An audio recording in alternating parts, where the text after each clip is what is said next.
കർത്താവായ യേശുക്രിസ്തുവിൻ്റെ നാമത്തിൽ ദൈവമക്കൾക്ക് സ്നേഹവന്ദനം. നമുക്ക് ഒരുമിച്ച് ഈ സന്ധ്യയെങ്കിലും ദൈവത്തെ മഹത്വപ്പെടുത്താൻ ലഭിച്ച ഈ വിലപ്പെട്ട അവസരത്തിനായിട്ട് ദൈവസന്നിധിയിൽ സ്തോത്രം ചെയ്യുന്നു. കഴിഞ്ഞ ദിവസങ്ങളിലൊക്കെ നമുക്ക് ദൈവസാന്നിധ്യം അനുഭവിക്കുവാനിടയായി. ദൈവവചനത്തിൽ നിന്ന് കേൾക്കുന്നതിനും അത് നമ്മുടെ ജീവിതത്തിൽ അനുഗ്രഹവുമായി തീർന്നത് ഓർത്ത് ദൈവത്തെ സ്തോത്രം ചെയ്യുകയാണ്. നാം ആയിരുന്ന ജീവിതത്തിൻ്റെ വ്യത്യസ്തമായ മേഖലകളിൽ ദൈവീക കരുതൽ നമുക്ക് അനുഭവിക്കുവാനിടയായി. അത് ഓർത്ത് ദൈവത്തിന് സ്തോത്രം ചെയ്യുന്നു. നമ്മുടെ പ്രാർത്ഥനാ വിഷയങ്ങളുടെ മേൽ ദൈവത്തിൻ്റെ അത്ഭുതകരമായ കരുതൽ നമുക്ക് കാണുവാൻ അനുഭവിക്കുവാനിടയായി തീർന്നല്ലോ. അത് ഓർത്ത് ദൈവത്തിന് സ്തോത്രം ചെയ്യുകയാണ്. ഇന്ന് സന്ധ്യയെങ്കിലും അല്പസമയം ദൈവവചനത്തിൽ നിന്ന് ചിന്തിക്കുന്നത്, നാം ഒരുമിച്ച് ധ്യാനിക്കുന്നത് നമുക്ക് നമ്മുടെ ഭവനങ്ങളിലായിരിക്കുമ്പോൾ നമുക്കൊരു അനുഗ്രഹമായി തീരട്ടെ എന്ന് ആത്മാർത്ഥമായി ആഗ്രഹിക്കുകയും പ്രാർത്ഥിക്കുകയും ചെയ്യുന്നു. ഇന്നത്തെ ധ്യാനത്തിനായിട്ട് തിരുവചനത്തിൽ നിന്ന് ഒരു വേദവാക്യം ഞാൻ വായിക്കുന്നു. സദൃശവാക്യങ്ങൾ 25 അതിൻ്റെ 28 വാക്യം. സദൃശവാക്യങ്ങൾ 25-ന്റെ 28. ആത്മസംയമം ഇല്ലാത്ത മനുഷ്യൻ മതിലില്ലാതെ ഇടിഞ്ഞു കിടക്കുന്ന പട്ടണം പോലെ ആകുന്നു. സ്തോത്രം. ഇവിടെ നമ്മൾ വായിച്ചു കേട്ട വചനം, ആത്മസംയമമില്ലാത്ത മനുഷ്യൻ മതിലില്ലാതെ ഇടിഞ്ഞു കിടക്കുന്ന പട്ടണം പോലെ ആകുന്നു. സ്തോത്രം. ഒരു മനുഷ്യന് സ്വയമായി തന്നെ ഒരു ആത്മനിയന്ത്രണമില്ലെങ്കിൽ ആ മനുഷ്യൻ്റെ അവസ്ഥ എന്ന് പറയുന്നത് മതിൽ ഇല്ലാതെ ഇടിഞ്ഞു കിടക്കുന്ന പട്ടണം പോലെയാണ് എന്ന് ദൈവത്തിൻ്റെ വചനം നമ്മെ ഓർമ്മിപ്പിക്കുന്നു. മതിലില്ലാതെ ഇടിഞ്ഞു കിടക്കുന്ന പട്ടണത്തിൻ്റെ ഒരു പ്രത്യേകത എന്ന് പറയുന്നത്, ഒരു നിയന്ത്രണവും ആ പട്ടണത്തിൽ ഉണ്ടായിരിക്കുകയില്ല. ആർക്ക് വേണമെങ്കിലും എപ്പോൾ വേണമെങ്കിലും കയറി ഇറങ്ങാവുന്ന ഒരു സാഹചര്യമാണ് മതിലില്ലാതെ ഇടിഞ്ഞു കിടക്കുന്ന പട്ടണത്തിൻ്റെ പ്രത്യേകത എന്ന് പറയുന്നത് പോലെയാണ് സ്വയമായ ആത്മാവിൽ ഒരു നിയന്ത്രണമില്ല എങ്കിൽ ആ മനുഷ്യൻ്റെ അവസ്ഥ അങ്ങനെയാണെന്ന ദൈവത്തിൻ്റെ വചനം നമ്മളെ ഓർമ്മിപ്പിക്കുന്നത്. ഇന്ന് രാത്രിയിൽ ഈ വചനം ധ്യാനിക്കുമ്പോൾ നമുക്ക് ഒന്ന് തിരിഞ്ഞു നോക്കുവാൻ തക്കവണ്ണം ഇടയായിത്തീരണം. ആത്മനിയന്ത്രണം നമുക്ക് എത്രത്തോളം ഉണ്ട് എന്ന് ദൈവവചനത്തിൽ നിന്ന് ചിന്തിക്കുമ്പോൾ നമുക്കത് ഗ്രഹിക്കുവാൻ തക്കവണ്ണം ഇടയായിത്തീരും. നാം തിരുവചനം ഒന്ന് നോക്കുന്ന സമയത്ത് മതിലിടിഞ്ഞു പോയ പട്ടണത്തിൻ്റെ പ്രത്യേകതകൾ തിരുവചനത്തിൽ നിന്ന് ദൈവജനത്തെ ഒന്ന് വായിച്ചു കേൾപ്പിക്കുവാൻ ദൈവകൃപയിൽ ശരണപ്പെടുകയാണ്. നമ്മൾ നെഹമ്യാവിൻ്റെ പുസ്തകം വായിക്കുന്ന സമയത്ത് നമുക്കവിടെ കാണുവാൻ കഴിയുന്നുണ്ട്, മതിൽ ഇടിഞ്ഞു കിടന്നത് കൊണ്ട് വന്ന ആ എന്തെല്ലാം കുഴപ്പങ്ങൾ അതുകൊണ്ട് സംഭവിച്ചു എന്ന് നമുക്ക് തിരുവചനത്തിൽ കാണുവാൻ കഴിയും. നെഹമ്യാവിൻ്റെ പുസ്തകം, നെഹമ്യാ പ്രവാചകൻ്റെ പുസ്തകം 1-ാം അധ്യായത്തിൻ്റെ 2-ാം വാക്യം നമ്മൾ ഇങ്ങനെയാണ് വായിക്കുന്നത്. എൻ്റെ സഹോദരന്മാരിൽ ഒരുത്തനായ ഹനാനിയും യഹൂദയിൽ നിന്ന് ചില പുരുഷന്മാരും വന്നു. ഞാൻ അവരോട് പ്രവാസത്തിൽ നിന്ന് തെറ്റി ഒഴിഞ്ഞുപോയ യഹൂദന്മാരെക്കുറിച്ചും യെരുശലേമിനെക്കുറിച്ചും ചോദിച്ചു. അതിന് അവർ എന്നോട്, പ്രവാസത്തിൽ നിന്ന് തെറ്റി ഒഴിഞ്ഞുപോയ ശേഷിപ്പ് അവിടെ ആ സംസ്ഥാനത്ത് മഹാകഷ്ടത്തിലും അപമാനത്തിലും ഇരിക്കുന്നു.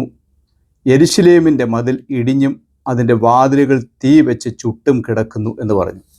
ഇവിടെ കാണുന്നത് പ്രവാസത്തിലായിരിക്കുന്ന ജനത്തിൻ്റെ ഇപ്പോഴത്തെ അവസ്ഥയെക്കുറിച്ചാണ് ആ തിരുവചന ഭാഗത്ത് നമ്മൾ വായിച്ചു കേട്ടത്. അവിടെ ഇങ്ങനെയാണ് പറഞ്ഞിരിക്കുന്നത്, ആ ജനം മഹാ അപമാനത്തിൽ, കഷ്ടത്തിലും മഹാ അപമാനത്തിലും ഇരിക്കുന്നു എന്ന് നമ്മൾ തിരുവചനത്തിൽ കാണുന്നു. അതിൻ്റെ കാരണം അതിൻ്റെ താഴെ ഭാഗത്ത് പറയുന്നുണ്ട്, യെരുശലേമിൻ്റെ മതിൽ ഇടിഞ്ഞു കിടക്കുകയാണ്, വാതിൽ തീ വെച്ച് ചുട്ടുകിടക്കുന്ന അനുഭവത്തിലുമാണ്. അപ്പോൾ നാം വായിച്ചു കേട്ട സദൃശവാക്യങ്ങളുടെ പുസ്തകത്തിൽ 25-ന്റെ 28-ാം വാക്യത്തിൽ നമ്മൾ വായിച്ചത് ആത്മസംയമമില്ലാത്ത മനുഷ്യനെക്കുറിച്ച് പറയുമ്പോൾ അവിടെ കാണുന്നത് മതിൽ ഇടിഞ്ഞു പോയതായ പട്ടണം പോലെയാണ് എന്ന് നമ്മൾ തിരുവചനത്തിൽ കാണുകയാണ്. ഇവിടെ യെരുശലേമിനെ കുറിച്ച് പറയുമ്പോൾ മതിൽ ഇടിഞ്ഞു പോയി വാതിൽ തീ വെച്ച് ചുട്ടുകിടക്കുന്ന ഒരനുഭവം.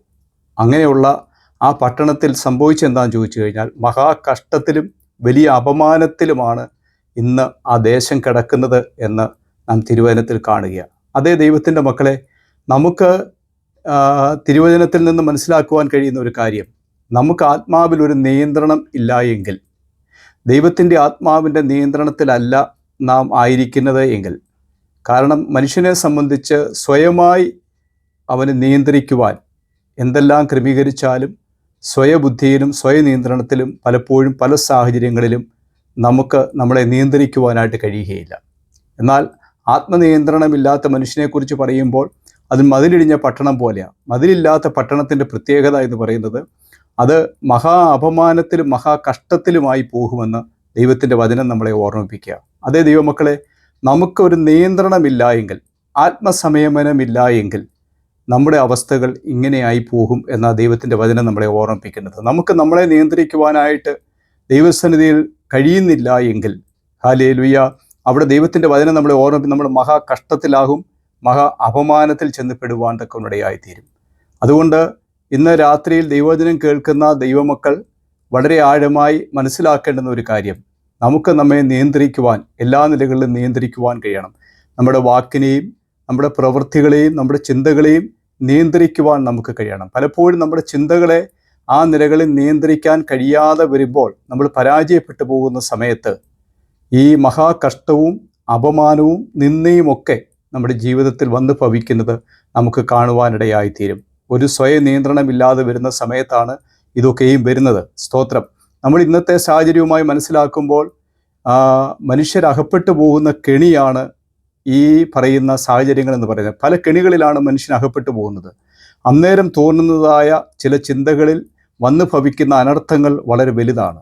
അത് നമ്മുടെ ഇന്നത്തെ ചുറ്റുപാടുകൾ നമ്മൾ കണ്ടുകൊണ്ടിരിക്കുന്ന ചില കാര്യങ്ങളാണ്. എന്തെല്ലാം പ്രതികൂലങ്ങളും പ്രതിസന്ധികളുമാണ് പ്രത്യേകിച്ച് നമ്മുടെ ചുറ്റുപാടുകളിൽ നടന്നുകൊണ്ടിരിക്കുന്നത്. പെട്ടെന്ന് ഒരു ആത്മാവിലൊരു നിയന്ത്രണമില്ലാതെ വരുമ്പോൾ, സ്വയമായി നിയന്ത്രിക്കാൻ കഴിയാതെ വരുമ്പോൾ, അത് കോപത്തെയാകാം, ജഡത്തിൻ്റെ പ്രവൃത്തികളെയാകാം, മറ്റു ചിന്തകളെയാകാം, നമുക്ക് നിയന്ത്രിക്കാൻ കഴിയാതെ വരുമ്പോൾ അവിടെ നമ്മളെ നിയന്ത്രിക്കുന്നത് ദൈവത്തിൻ്റെ ആത്മാവിന് പകരം ജഡമാണ് നമ്മളെ നിയന്ത്രിക്കുന്നത് എങ്കിൽ നമ്മുടെ നിയന്ത്രണങ്ങൾ വിട്ടുപോകുവാൻ ഇടയായിത്തീരും എന്ന് നമുക്ക് മനസ്സിലാക്കുവാൻ കഴിയും. ഇവിടെ അതിലിടിഞ്ഞു പോയ പട്ടണത്തെക്കുറിച്ചാണ് പറയുന്നത്. ആ പട്ടണത്തിൻ്റെ പ്രത്യേകതയാണ് നമ്മൾ യെരുശലേമിനെ കുറിച്ച് കേട്ടപ്പോൾ വായിച്ചത്. മതിലിടിഞ്ഞു പോയപ്പോൾ മഹാ കഷ്ടത്തിലായിപ്പോയി, മഹാ അപമാനത്തിൽ അവർ അകപ്പെടുവാനൊക്കെയിടയായിത്തീർന്നു എന്ന് നമ്മൾ ദൈവത്തിൻ്റെ വചനത്തിൽ നമ്മൾ കാണുന്നുണ്ട്. അതുകൊണ്ട് ദൈവജനമേ, യെശയ്യാ പ്രവാചകൻ്റെ പുസ്തകം നമ്മൾ വായിക്കുന്ന സമയത്ത് അവിടെ നമ്മൾ ഇങ്ങനെ കാണുന്നുണ്ട്. യെശയ്യാ പ്രവാചകൻ്റെ പുസ്തകം അതിൻ്റെ 5-ാം അധ്യായത്തിൽ നമ്മൾ അതിൻ്റെ ചില വാക്യങ്ങൾ വായിക്കുമ്പോൾ അവിടെ ദൈവം വേലി കെട്ടി സൂക്ഷിച്ച ഒരനുഭവമുണ്ട്. എന്നാൽ ദൈവം തന്നെ ആ വേലി പൊളിച്ച് കളയുമ്പോൾ എന്ത് സംഭവിക്കുന്നുവെന്ന് അവിടെ നമ്മൾ കാണുന്നുണ്ട്. യെശയ്യാ പ്രവാചകൻ്റെ പുസ്തകം 5-ാം അധ്യായം അതിൻ്റെ 5-ാമത്തെ വാക്യത്തിൽ നമ്മൾ ഇങ്ങനെയാണ് വായിക്കുന്നത്. 4-ാം വാക്യം നമ്മൾ ഇങ്ങനെ വായിക്കുന്നു: ഞാൻ എൻ്റെ മുന്തിരിത്തോട്ടത്തിൽ ചെയ്തിട്ടുള്ളതല്ലാതെ ഇനി അതിലെന്ത് ചെയ്യുവാനുള്ളൂ? മുന്തിരിങ്ങ കായ്ക്കുമെന്ന് ഞാൻ കാത്തിരുന്നാറെ, അത് കാട്ടുമുന്തിരിങ്ങ കായ്ച്ചത് എന്ത്? ആകയാൽ വരുവീൻ, ഞാൻ എൻ്റെ മുന്തിരിത്തോട്ടത്തോട് എന്ത് ചെയ്യും എന്ന് നിങ്ങളോട് അറിയിക്കാം. ഞാൻ അതിൻ്റെ വേലി പൊളിച്ചു കളയും, അത് തിന്നുപോകും, ഞാൻ അതിൻ്റെ മതിൽ ഇടിച്ചു കളയും എന്ന് ദൈവത്തിൻ്റെ വചനം പറയുന്നു. അപ്പോൾ ദൈവം നമ്മളെ നട്ടത് ഒരു നല്ല മുന്തിരിത്തോട്ടത്തോടുള്ള അനുഭവത്തിലാണ് ദൈവം നട്ടത്. ആ നട്ടതിൻ്റെ പ്രത്യേകത എന്താണെന്ന് ചോദിച്ചു കഴിഞ്ഞാൽ, നല്ല ഫലം കായ്ക്കുവാൻ, മുന്തിരിങ്ങ കായ്ക്കുമെന്നുള്ള പ്രതീക്ഷയിലാണ് ദൈവം നമ്മളെ നട്ടത്, ആ തോട്ടത്തിൽ നമ്മളെ ആക്കി വെച്ചത്. അപ്പോൾ നമ്മളെ ദൈവത്തിൻ്റെ തോട്ടത്തിലാക്കി വെച്ചിരിക്കുന്നതിന് പിന്നിൽ ദൈവത്തിന് നല്ലൊരു ഉദ്ദേശമുണ്ട്. ഒരു വലിയ പർപ്പസോടുകൂടിയാണ് കർത്താവ് അതിനെ ആക്കി വെച്ചത്. എന്നാൽ ആ ഉദ്ദേശം സഫലീകരിക്കുന്നില്ല എങ്കിൽ, ആ ഉദ്ദേശത്തിലേക്ക്, കർത്താവിൻ്റെ ഉദ്ദേശത്തിലേക്ക്, ഹിതത്തിലേക്ക് നാം ആയിത്തീരുന്നില്ല എങ്കിൽ, അവിടെ നമ്മൾ ദൈവവചനത്തിൽ വായിച്ചു കേട്ടത് ആ മതിലുകൾ, ആ കെട്ടിയിരിക്കുന്ന വേലി ആ ദൈവം തന്നെ പൊളിച്ചു കളയുമെന്നാണ് ദൈവത്തിൻ്റെ വചനത്തിൽ നമ്മൾ വായിക്കുന്നത്. അങ്ങനെയാണ് നമ്മൾ വായിച്ചു കേട്ടത്. സ്തോത്രം. അത് കാട്ടുമുന്തിരിങ്ങ കായ്ച്ചത് എന്ത്? ആകയാൽ വരുവീൻ, ഞാൻ എൻ്റെ മുന്തിരിത്തോട്ടത്തോട് എന്ത് ചെയ്യും എന്ന് നിങ്ങളോട് അറിയിക്കാം. ഞാൻ അതിൻ്റെ വേലി പൊളിച്ചു കളയും, അത് തിന്നുപോകും, ഞാൻ അതിൻ്റെ മതിൽ ഇടിച്ചു കളയും, അത് ചവിട്ടി മെതിച്ചു പോകും എന്ന് ദൈവത്തിൻ്റെ വചനത്തിൽ പറയുന്നു. അപ്പോൾ ഈ വേലി പൊളിച്ചു കളഞ്ഞാൽ, ആ മതിൽ ഇടിച്ചു കളഞ്ഞാൽ, അവിടെ ആ മതിൽ ഇടിഞ്ഞു പോയാൽ അവിടെ സംഭവിക്കുന്ന ഒരു കാര്യം എന്താണെന്ന് ചോദിച്ചു കഴിഞ്ഞാൽ, അവിടെ നമ്മൾ വളരെ വ്യക്തമായിട്ട് പറയുകയാണ്. സ്തോത്രം. അതിൻ്റെ വേലി പൊളിച്ചു കളയും, അത് തിന്നുപോകും. ആമേൻ, ഹല്ലേലൂയ. അത് ആർക്കും കയറി പറിച്ചുകൊണ്ട് പോകാം, ആർക്കും നശിപ്പിച്ച് കളയാം, കാട്ടുമൃഗങ്ങൾക്ക് അതിനെ തിന്നുകളയാം. ഒരു സംരക്ഷണം അതിലില്ലാതെ വന്നു കഴിഞ്ഞാൽ കാട്ടുമൃഗങ്ങൾക്ക് അതിനെ തിന്നുകളയുക, ശത്രുവിൻ്റെ ആക്രമണത്തിൽ നിന്ന് വിടുതൽ പ്രാപിക്കുവാനായിട്ട് കഴിയാതെ വരും. ഈ മതിലുണ്ടെങ്കിൽ മാത്രമേ ആ സംരക്ഷണ ഭിത്തി ഉണ്ടെങ്കിൽ മാത്രമേ നമുക്ക് സുരക്ഷിതത്വം അനുഭവിക്കുവാനായിട്ട് കഴിയത്തുള്ളൂ. ഇതാണ് ഒരു ആത്മസംയമം ഇല്ലാത്ത ഒരു മനുഷ്യനെക്കുറിച്ച് പറഞ്ഞിരിക്കുന്നത്. സ്വയമായി ദൈവാത്മാവിൻ്റെ ഒരു നിയന്ത്രണത്തിൽ നിൽക്കുവാൻ കഴിയുന്നില്ലെങ്കിൽ ആ മനുഷ്യൻ്റെ പ്രത്യേകതയാണ് വേലി പൊളിച്ചു കളഞ്ഞതായ അനുഭവം, മതിൽ പൊളിച്ചു കളഞ്ഞതായ അനുഭവം, കാട്ടുമൃഗങ്ങൾ തിന്നുപോകുന്നതായ ഒരു അനുഭവം അവരുടെ ഭവനങ്ങളിൽ വന്നു ഭവിക്കുന്നത് നമുക്ക് കാണുവാനായിട്ട് കഴിയും. ഇവിടെ നമ്മൾ കാണുന്നത് ഇങ്ങനെയാണ്, സ്തോത്രം, അത് കാട്ടുമുന്തിരിങ്ങ കായ്ച്ചത് എന്താകയാൽ വരുവീ, ഞാൻ എൻ്റെ മുന്തിരിത്തോട്ടത്തോട് എന്ത് ചെയ്യും എന്ന് നിങ്ങളോട് അറിയിക്കാം. ഞാൻ അതിൻ്റെ വേലി പൊളിച്ചു കളയും, അത് തിന്നുപോകും. ഞാൻ അതിൻ്റെ മതിൽ ഇടിച്ചു കളയും, അത് ചവിട്ടി മെതിച്ചു പോകും. ഞാൻ അതിനെ ശൂന്യമാക്കും എന്ന് ദൈവത്തിൻ്റെ വചനത്തിൽ പറയുന്നു. ആമേൻ. അതേ ദൈവത്തിൻ്റെ മക്കളെ, നമ്മുടെ മതിൽ ഇടിഞ്ഞു പോയാൽ സംഭവിക്കുന്നത് അത് ശൂന്യമായി പോകുന്ന ഒരനുഭവത്തിലേക്ക് ആയിത്തീരുമെന്നുള്ളതാണ്. ആമേൻ, സ്തോത്രം. അതുകൊണ്ട് ഇന്ന് രാത്രിയിൽ എന്നെ കേൾക്കുന്ന ദൈവത്തിൻ്റെ മക്കളെ, നാം നമ്മളെ തന്നെ ആ നിലകളിൽ നിയന്ത്രണമുള്ളവരായി ദൈവത്തിൻ്റെ പരിശുദ്ധാത്മാവിന് കീഴ്പ്പെട്ട് ദൈവീക ആലോചനയ്ക്കനുസരിച്ച് ജീവിച്ചെങ്കിൽ മാത്രമേ ഈ ദൈവീകമായ സംരക്ഷണം അനുഭവിക്കുവാൻ കഴിയൂ എന്ന് ദൈവത്തിൻ്റെ വചനത്തിൽ നമ്മൾ വായിക്കുന്നു. ഈ സമയം നമുക്ക് അല്പമേ ഉള്ളൂ, അതുകൊണ്ട് ചില വ്യക്തികളെ ഞാനൊന്ന് പരിചയപ്പെടുത്താം. ആത്മസംയമം ഇല്ലാത്തത് കൊണ്ട് സംഭവിച്ചതായ, അല്ലെങ്കിൽ സ്വയം നിയന്ത്രണമില്ലാത്തത് കൊണ്ട് പരാജയത്തിൽ ചെന്ന് അവസാനിച്ച ഒരു വ്യക്തിയെയും, എന്നാൽ ആത്മനിയന്ത്രണമുള്ളതുകൊണ്ട്, ആമേൻ, സ്തോത്രം, ഹല്ലേലൂയ, ദൈവീക വാഗ്ദത്തങ്ങളെ പ്രാപിച്ചതായ ഒരു മനുഷ്യനെക്കുറിച്ചും ദൈവവചനത്തിൽ നിന്നൊരു ചിന്ത ദൈവമക്കളുമായി ഞാൻ പങ്കുവയ്ക്കുവാൻ ആഗ്രഹിക്കുക. നമ്മൾ അതിനുവേണ്ടി വായിക്കുന്ന തിരുവചന ഭാഗം 1 രാജാക്കന്മാരുടെ പുസ്തകം അതിൻ്റെ 11-ാം അധ്യായത്തിൽ നമ്മൾ വായിക്കുമ്പോൾ നമുക്കിങ്ങനെ കാണുവാനായിട്ട് കഴിയുന്നുണ്ട്. സ്തോത്രം, 11-ാം അധ്യായത്തിൻ്റെ 3-ാം വാക്യത്തിൻ്റെ അവസാന ഭാഗം നമ്മളിങ്ങനെയാണ് വായിക്കുന്നത്. അവൻ്റെ ഭാര്യമാർ അവൻ്റെ ഹൃദയത്തെ വശീകരിച്ച് കളഞ്ഞു. എങ്ങനെയെന്നാൽ ശലോമോൻ വയോധികനായപ്പോൾ ഭാര്യമാർ അവൻ്റെ ഹൃദയത്തെ അന്യദേവന്മാരിലേക്ക് വശീകരിച്ച് കളഞ്ഞു. അപ്പോൾ ദൈവത്തിൻ്റെ അരുളപ്പാട് പ്രത്യേകമായിട്ടുണ്ട്. അതിൻ്റെ 2-ാം വാക്യത്തിൽ നമ്മൾ ഇങ്ങനെയാണ് വായിക്കുന്നത്. സ്തോത്രം, ആമേൻ, നിങ്ങൾക്ക് അവരോട് കൂടിക്കലർച്ചയരുത്, അവർക്ക് നിങ്ങളോടും കൂടിക്കലർച്ചയരുത്, അവർ നിങ്ങളുടെ ഹൃദയത്തെ തങ്ങളുടെ ദേവന്മാരിലേക്ക് വശീകരിച്ച് കളയും എന്ന് യഹോവ ഇസ്രയേൽ മക്കളോട് അരുളി ചെയ്ത അന്യജാതികളിൽ നിന്നുള്ളവരെ തന്നെ അവരോട് ശലോമോൻ സ്നേഹത്താൽ പറ്റിച്ചേർന്നു എന്ന് ദൈവത്തിൻ്റെ വചനത്തിൽ പറയുന്നു. അതായത് അന്യജാതികളോട് കൂടിക്കലരരുതെന്നും വേർപെട്ട ഒരു ജീവിതം വേണമെന്നും ദൈവത്തിൻ്റെ അരുളപ്പാട് ഉണ്ടായിട്ട് പോലും അതിനെ തിരസ്കരിച്ച് കളയുന്ന ഒരനുഭവമുണ്ട്. അതെന്തുകൊണ്ടുണ്ടായെന്ന് ചോദിച്ചു കഴിഞ്ഞാൽ, തനിക്ക് തന്നെ സ്വയമായ ഒരു നിയന്ത്രണമില്ലാതെ വന്ന സമയത്ത് അവൻ്റെ ഭാര്യമാർ അവൻ്റെ ഹൃദയത്തെ വശീകരിച്ച് കളഞ്ഞു. അവൻ വയോധികനായപ്പോൾ അവൻ്റെ ഹൃദയത്തെ വശീകരിച്ച് കളഞ്ഞു. ശലോമോൻ വയോധികനായപ്പോൾ ഭാര്യമാർ അവൻ്റെ ഹൃദയത്തെ ദേവന്മാരിലേക്ക് വശീകരിച്ചു. അവൻ്റെ ഹൃദയം അവൻ്റെ അപ്പനായ ദാവീദിൻ്റെ ഹൃദയം പോലെ തൻ്റെ ദൈവമായ യഹോവയെങ്കിൽ ഏകാഗ്രമായിരുന്നില്ല എന്ന് ദൈവത്തിൻ്റെ വചനത്തിൽ നമ്മൾ വായിക്കുന്നു. സ്തോത്രം. അതേ ദൈവത്തിൻ്റെ മക്കളെ, അവൻ്റെ അപ്പനായ ദാവീദിൻ്റെ ഹൃദയം പോലെ ദൈവത്തിൻ്റെ സന്നിധിയിൽ അവൻ്റെ ഹൃദയം ഏകാഗ്രതമായിരുന്നില്ല എന്ന് ദൈവത്തിൻ്റെ വചനത്തിൽ. അതെന്തുകൊണ്ട് സംഭവിച്ചു എന്ന് ചോദിച്ചു കഴിഞ്ഞാൽ, അവിടെ നമ്മൾ വചനത്തിൽ കാണുന്നത് അവന് സ്വയമായ ഒരു നിയന്ത്രണം ഉണ്ടായിരുന്നില്ല ദൈവസന്നിധിയിൽ. അതുകൊണ്ട് നമുക്ക് പരാജയം വരാൻ ഉണ്ടാകുന്ന സാഹചര്യം എന്ന് പറയുന്നത്, നമുക്ക് നമ്മളെ എല്ലാ നിലകളിലും നിയന്ത്രിച്ച് നിർത്തുവാൻ കഴിയണം. അത് നമ്മുടെ കണ്ണിനോടായാലും നമ്മുടെ കാതുകളായാലും നമ്മുടെ ചിന്തകളായാലും നമ്മുടെ പ്രവൃത്തികളായാലും നമുക്ക് സ്വയമായ ഒരു നിയന്ത്രണം ആ വിഷയങ്ങളിൽ വന്നില്ലെങ്കിൽ, ആമേൻ, സ്തോത്രം, നമുക്ക് നിയന്ത്രിച്ച് നിർത്തുവാൻ കഴിയുന്നില്ലെങ്കിൽ, അതേ ദൈവമക്കളെ, നമ്മളെ ചിലതൊക്കെ വശീകരിച്ചുകൊണ്ട് പോകും എന്നുള്ളതിന് യാതൊരു സംശയവുമില്ല. സ്തോത്രം. അത് ദൈവത്തിന് വെറുപ്പാകും, ദൈവത്തിന് അറപ്പാകും. അപ്പോൾ ദൈവത്തിൻ്റെ കൈ നമുക്ക് പ്രതികൂലമായി മാറാൻ ഇടയായിത്തീരുകയും നമ്മുടെ പട്ടണത്തിൻ്റെ മതിൽ ഇടിഞ്ഞു പോയതുപോലെ നമ്മുടെ ഭവനത്തിൻ്റെ മതിൽ ഇടിഞ്ഞു പോകുന്നതിന്, നമ്മുടെ മതിലുകൾ നമുക്ക് ചുറ്റും സംരക്ഷണ ഭിത്തിയായി നിൽക്കുന്ന ദൈവത്തിൻ്റെ അഗ്നിമയമായ ആ രഥങ്ങളുടെ ഒരു സംരക്ഷണം, തീമതിലായി നിൽക്കുന്ന ഒരു ദൈവ സാന്നിധ്യമുണ്ട്. അത് നമ്മളിൽ നിന്ന് അകന്നു പോകുന്നതിനും അത് ഇടിഞ്ഞു പോകുന്നതിനും കാരണമായി തീരുകയും നമ്മുടെ ഫലത്തെ ശത്രുവായവൻ കവർന്നുകൊണ്ട് പോകുവാൻ ഇടയായിത്തീരുകയും ചെയ്യും എന്നതിന് യാതൊരു സംശയവുമില്ല. നമ്മുടെ ശലോമോൻ്റെ ജീവിതത്തിൽ അതാണ് നമുക്ക് കാണുവാനായിട്ട് കഴിയുന്നത്. അതുകൊണ്ട് ഇന്ന് രാത്രി ദൈവശബ്ദം കേൾക്കുന്ന ദൈവത്തിൻ്റെ പൈതലെ, ദൈവത്തിൻ്റെ ആത്മാവിൻ്റെ നിയന്ത്രണത്തിലൂടെ മാത്രമേ നമുക്ക് ഇതിന്മേലൊക്കെ ഒരു ജയമെടുക്കുവാനായിട്ട് കഴിയൂ എന്ന് ദൈവത്തിൻ്റെ വചനം നമ്മൾ കാണുന്നുണ്ട്. നമ്മൾ ഉൽപ്പത്തി പുസ്തകത്തിലേക്ക് വരുന്ന സമയത്ത് അടുത്തതായിട്ട് ഞാൻ ദൈവവചനത്തിൽ പല കാര്യങ്ങൾ ദൈവമക്കളുമായി ആ വിഷയത്തോട് ബന്ധപ്പെട്ട് സംസാരിക്കാനുണ്ടെങ്കിലും ഇന്നത്തെ ചെറിയ ഒരു ചിന്തയാണ് ദൈവമക്കളുമായി ഞാൻ ഷെയർ ചെയ്യുന്നത്. അതുകൊണ്ട് ഈ രണ്ട് വ്യക്തികളെ മാത്രമാണ് തിരുവനന്തപുരത്ത് നിന്ന് എടുത്ത് സംസാരിക്കുവാൻ ആഗ്രഹിക്കുന്നത്. എന്നാൽ ആത്മനിയന്ത്രണം ഉണ്ടായിരുന്നതുകൊണ്ട്, ദൈവികമായൊരു ഗൈഡൻസ് ഉണ്ടായിരുന്നതുകൊണ്ട്, എന്നാൽ ജീവിതത്തിൽ പരാജയപ്പെട്ടു പോകാത്ത ഒരു മനുഷ്യനെക്കുറിച്ച് കൂടെ ഞാൻ ദൈവവചനത്തിലൂടെ നിങ്ങളോട് സംസാരിക്കുവാൻ ആഗ്രഹിക്കുക. അത് ഉൽപ്പത്തി പുസ്തകത്തിൽ നമ്മൾ കാണുന്ന 39-ാം അധ്യായത്തിലേക്ക് വരുന്ന സമയത്ത് നമുക്കവിടെ കാണുവാൻ കഴിയുന്നുണ്ട്. 39-ാം അധ്യായത്തിൻ്റെ 9-ാമത്തെ വാക്യം അവസാന ഭാഗം ഞാൻ ദൈവമക്കളുടെ ശ്രദ്ധയ്ക്കായിട്ട് വായിക്കുന്നു. അതിങ്ങനെയാണ് വായിക്കുന്നത്: അതുകൊണ്ട് ഞാൻ ഈ മഹാദോഷം പ്രവർത്തിച്ച് ദൈവത്തോട് പാപം ചെയ്യുന്നത് എങ്ങനെ എന്ന് യോസേഫ് പറഞ്ഞു. അപ്പോൾ ഇവിടെ ജോസേഫിനെ കുറിച്ചാണ് പറഞ്ഞത്. ജോസേഫ് എന്ന് പറയുന്ന ഫലപ്രദമായ മുന്തിരിവള്ളി എന്ന ദൈവത്തിൻ്റെ വചനത്തിൽ നമ്മൾ ജോസേഫിനെ കുറിച്ച് കാണുന്നത്.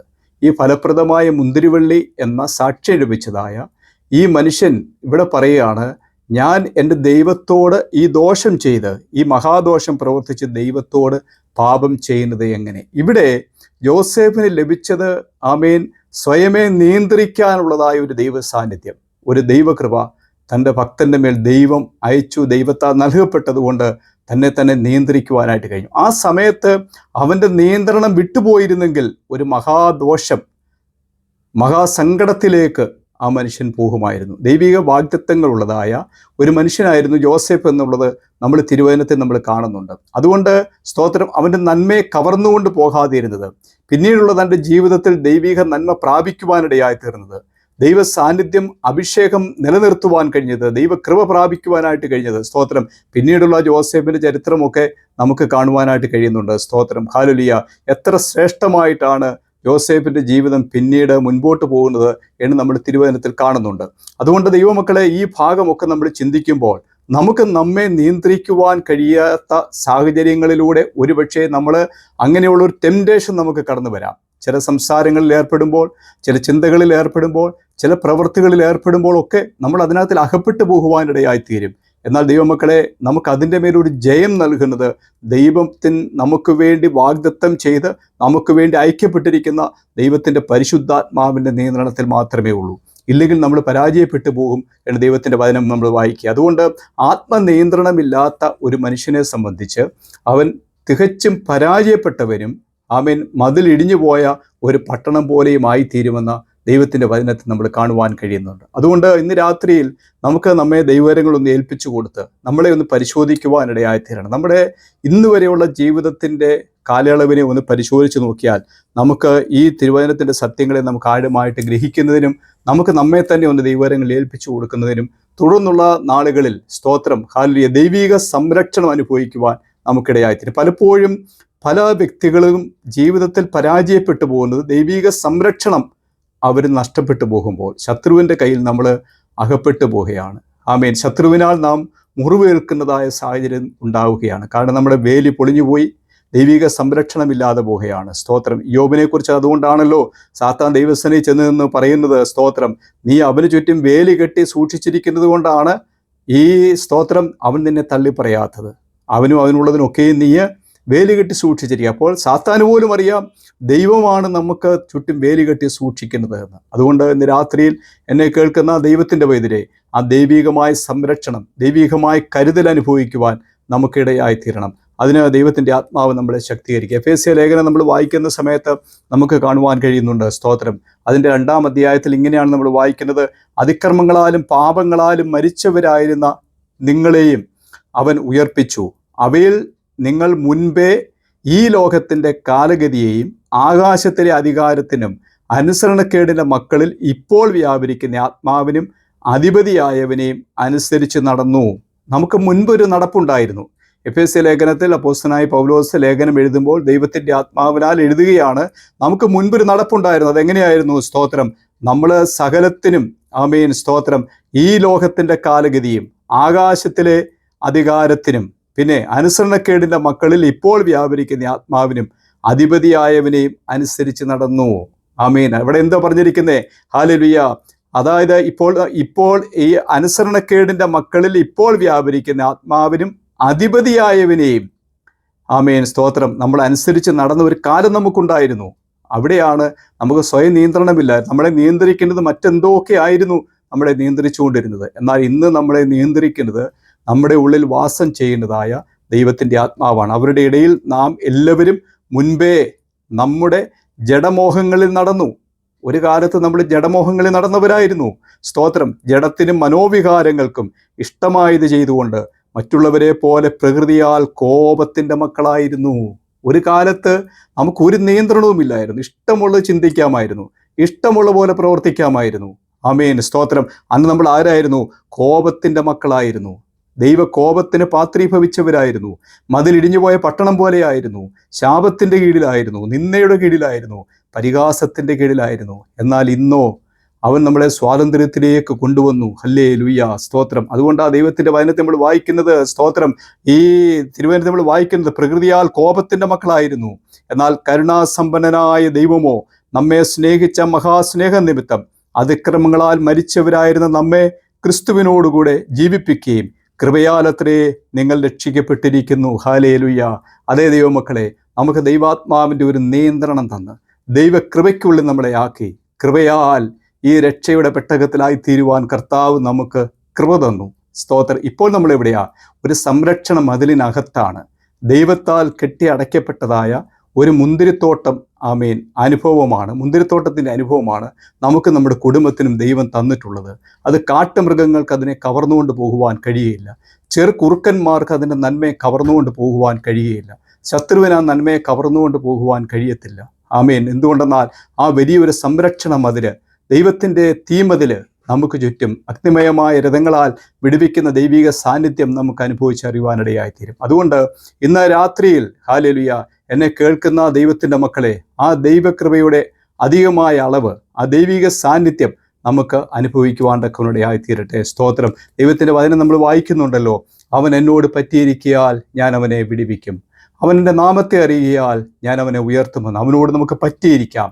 ആ ദൈവകൃപയുടെ സംരക്ഷണം അനുഭവിച്ചറിയുവാൻ ഈ സന്ധ്യയെങ്കിലും ദൈവത്തിൻ്റെ പരിശുദ്ധാത്മാവ് നമ്മളെ ശക്തീകരിക്കട്ടെ എന്ന പ്രാർത്ഥനയോടെ ഈ ചിന്തകളെ അവസാനിപ്പിക്കുന്നു. ദൈവം നമ്മെ അനുഗ്രഹിക്കുമാറാകട്ടെ.